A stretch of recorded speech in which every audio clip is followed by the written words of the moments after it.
The next word is titled Iron Sharpens Iron. In verse 17 states, as iron sharpens iron, so a man sharpens the countenance of his friend. This verse is also popular in the secular worldview and used frequently. This verse is speaking about having those strong friendship interactions such as mentors or godly counsels that are needed in order for us to grow in our walk with God. How can this verse translate into relationships or friendships? First, a true friend will sharpen you into a better version of you, as you will also help them to become better. A knife needs to be sharpened. For example, when a knife is dull and is not able to cut smoothly, anyone knows that it needs to be sharpened in order to work better.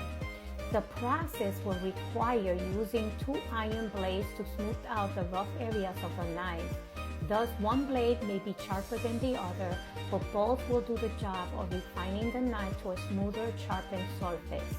The same way, we need this godly friendship to help us to become sharpened in order for us to grow and be used appropriately in God's kingdom. According to the Vine's Expository Bible Dictionary, the Greek word for sharpen is oxos, which means sharp, said of a sword, of motion, and swift. The second meaning is tomos, means to cut, is used metaphorically in the comparative degree of the Word of God. Page 1030. Can we become more sharpened as a believer? The first step in which we become sharpened is to get into the Word, whether studying or attending a group study at church or studying at home. Hebrews 4:12 states, "For the Word of God is living and powerful, and sharper than any two-edged sword, piercing even to the division of the soul and the spirit and joints and marrows, and is a discerner of the thoughts and intents of the heart." The Word of God is like those sharpened blades that cuts deep into the soul and cuts coming out, and thus removing the impurities that are hindering our growth. That we become sharpened is through finding yourself a prayer group or a praying partner to keep you accountable, or a mentor to call when you need prayers.